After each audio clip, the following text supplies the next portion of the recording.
Good evening and thank you for joining us, Aaron. As we're seeing in that headline there, EFC just keeps on getting bigger, really.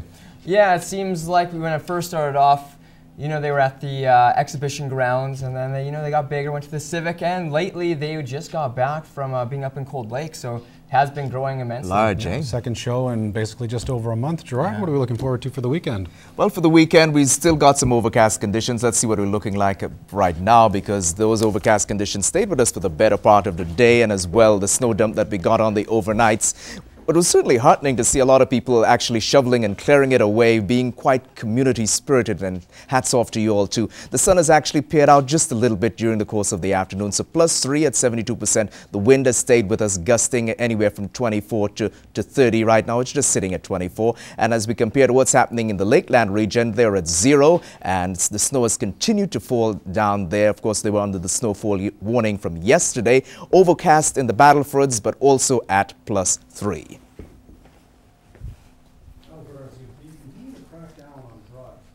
The detachment searched a house in the 1500 block of 103rd Street in North Battleford yesterday.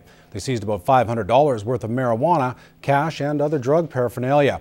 31-year-old Naomi Yellowtail, 28-year-old Eugene Yellowtail and one young offender who cannot be named all face charges, including possession for the purpose of trafficking. A team of Wainwright High School students are gearing up for the ultimate battle. They're heading to St. Louis next week for the World Robotics competition after winning the provincial championships in Red Deer last month. As Whitney Stinson reports, the team is busy practicing to prove their robot is world class. This is Blitzen. The BSS Thunder Robotics team is hoping they've made him smart enough to win a trophy. A little nervous, hoping it actually works when we get to St. Louis, and still got a bit of bugs to fix, but should be pretty good. Jake has been in charge of programming. The robot can work one of two ways. He can pre-program it using the sensors on the robot to follow the white tape on the floor, or he can tell it to respond to the controllers. I just like the programming. I don't know why, but computers, I'm just a tech guy. I like to know how things work and how to make them work. The objective is to get the most points. Blitzen will start in one of the 4 corners, and when the timer begins, he has to travel to the other side of the stadium, dispense batons from the container, and put them into the scoring area. Each baton is worth 2 points. When the timer goes off, there's a 15-point bonus for driving up this ramp and balancing the board.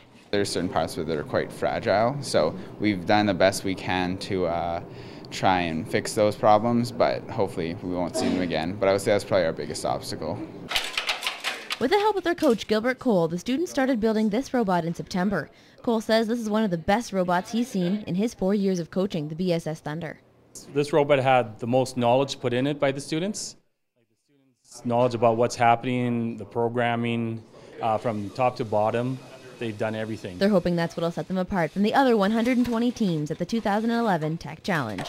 You always watch them on TV as a kid and you think, oh, that'd be something cool to do. And then when you actually get the opportunity to take part in something like that, how can you pass that up? If we win, I think it'd mean quite a lot, because being able to accomplish something like that, and at Worlds, where there's people from all over the world to see what you've done, and so you can see what they've done.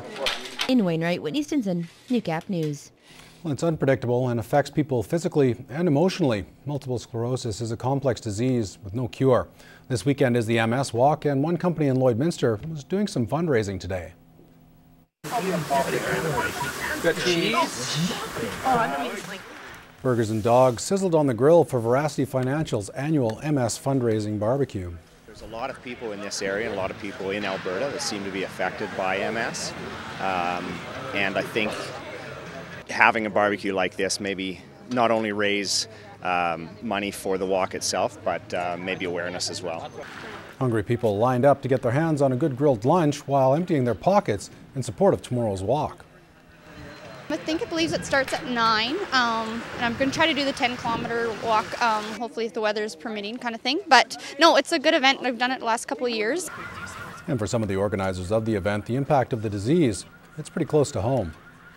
My wife has MS. It's nice when family comes together and does the fundraising together. So for our family, it means quite a bit. Veracity Financial said they were hoping to raise around $2,000 for the MS Society, and they also all plan to participate in tomorrow's walk. Oil and gas is one of the main industries in the Lakeland region, but it can be hard to understand how the process works from start to finish. The Lakeland Industry and Community Association held an information night on subsurface rights to help landowners better understand what belongs to whom.